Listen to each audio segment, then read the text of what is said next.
Hey guys, Levi Gates, and welcome back to this week's episode of the Shop Journal.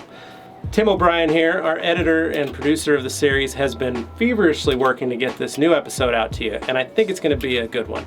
Patrick Johnson of KRS takes you around and shows you guys updates as to all the builds that they've been working on since you saw them last week. So I really hope you enjoy this episode. All right, here we are again back in KRS, kind of some updates on some projects we got going on. 44 we've been working on for a little bit. Did the front suspension, probably saw that in the last episode. Waiting for a rear end to show up so we can get the rear end underneath it, get the wheels and tires back on it and get it to the customer. Back over on the fab side, we got the Unibody. Now it's on the ground. You can see what it looks like with the tires tucked. This will be the where the tire rides. I got into the industry when I was about 15 years old. I got a 54 Chevy pickup from my grandfather as my first vehicle, and it was a farm truck, needed body work and stuff. So I went to the library and bookstores and bought books and checked out books on how to do body work, and that's kind of how I got started doing the body work on things and in this industry and customizing cars. Well, since you were here last, we did stretch the doors. I think last time you were here there was still a gap, the 3-inch gap, so we've lengthened the door and got those pretty close to what the gap is. Still need to hammer and dolly out a little bit and fine tune stuff once we're done and everything. We did take the truck off the jig, set it on the ground. Now we have it up in the air just a little bit so I can crawl around it. Okay, so since we got it, we cut the back half of the suspension off, or the frame, and we built everything from the cab back wall this way is all new. We fabricated all this. It's got a parallel 4-link rear suspension, airbags, a Watts link to keep it from going side to side as it travels up and down.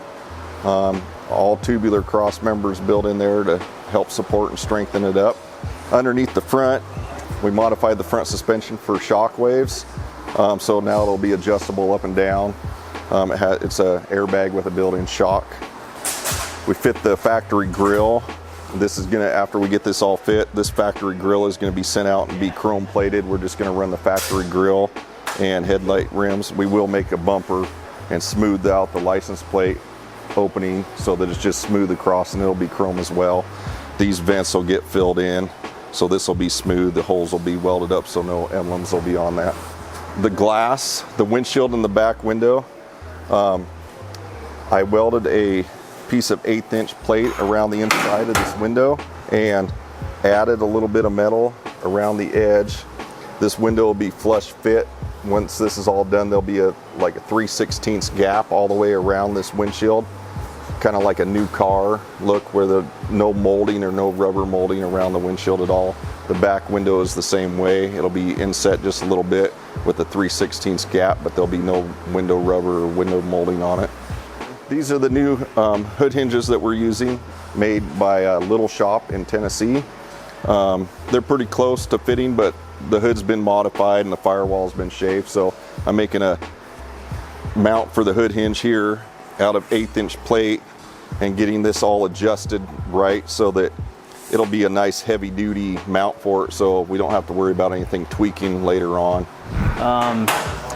Over here we got a El Camino that had tons and tons of rust in it, so when John's finished working on the Z car, he'll come back over.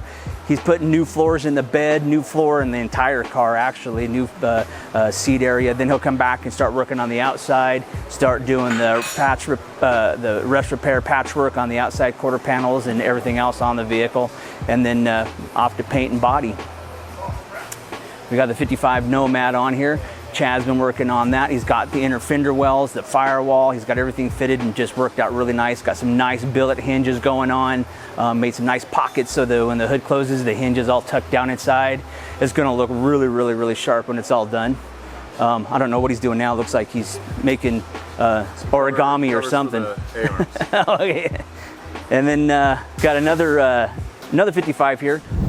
You know, ever since I was a little kid, I remember just seeing cool hot rods going around, loud, obnoxious motors, and for some reason I just gravitated right to it. So from that point on, before I even knew what a car was, I was there trying to pull things apart, trying to work on anything I could just to try to fix that bug inside of me. Once I got old enough to drive and get a driver's license, got my first vehicle and just started tearing it apart.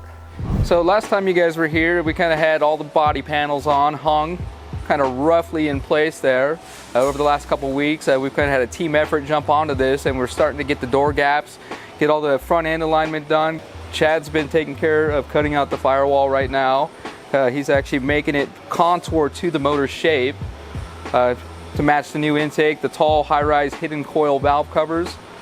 After he goes onto that, he'll actually build the dog house that goes in and mates to the transmission tunnel. And then really we're coming into the point where we're working on the fit and finish on the car. That's where we're going through here. Chris came in on the doors and got all of these gaps all the way around consistent, so when they go to body work it, everything's nice and straight. You look right through it and you just see a nice straight line. Everything is crisp and super clean on that. Working our way back. Got the new quarter panels on, aligned, starting to feather out all the work onto them. Working on getting tail lights fit, getting the trunk gap consistent as well, all the way through the tail pan. We recently got the bumper fit on here, adjusted it left to right, top to bottom, kind of brought it in a little bit, brought it closer to the body just to keep all the lines nice and tight. Then we're working on the fuel filler section here on the driver's side so they can go in and hide the fuel door on the side. Have the button to open and close it just to keep it smooth. Good lines on here. He's going to have minimal emblems on the car, so he just wants everything to be as crisp and clean as it can be. And this is the panel where the old fuel door was, right on the side. So what I'm doing right now is I'm coming in and I'm cutting out the structure of the old fuel door. This will be completely cut out, and then I will weld in a new piece there, body work it to fit there so it's as smooth as possible for the body man to get the paint job done. Over here we've been working on the 67 Mustang. As you can see with the Cobra Jet motor, we got big bear brakes going on it. We just got those on it. Actually, it's been on a frame jig, oh man, for better than a year now. It's been on a frame jig, and just here the other day we finally got it off the frame jig on the ground. So we got the wheels and tires on it, making sure everything's gonna fit and nothing's gonna rub. So up here on the front, we brought these bars up. We're going to have a core support. Our radiator's going to mount up here. We're going to have a removable core support. We can't get the engine out unless we have everything removable in the front because the engine's so large. As you can see, we got everything mounted to the frame. This is just a temporary bar to make sure nothing moves on us. Right now, back up in the firewall, we got some diagonal bars, some lateral bars. We got everything going on to give us something to mount the firewall to, as well as on the inside of the vehicle, we'll have areas to mount fuse panels and so forth for the motor, engine harness. You can see on the inside all the metalwork, that framing we've got going on back there with a really cool KRS plate in the torque arm is really sharp as well. And then we got the headers. You can see they fit really tight. They're I believe they're from Detroit Speed. Very difficult to get in and out. So when we build the firewall and we build the floor, we've got to make sure we make provisions for everything to remove, because those things do not come in from the bottom. They almost have to come in from the rear of the motor forwards. So that's what we're working on right now. And then after we get the firewall done, we'll start going from the floor back. We'll go into the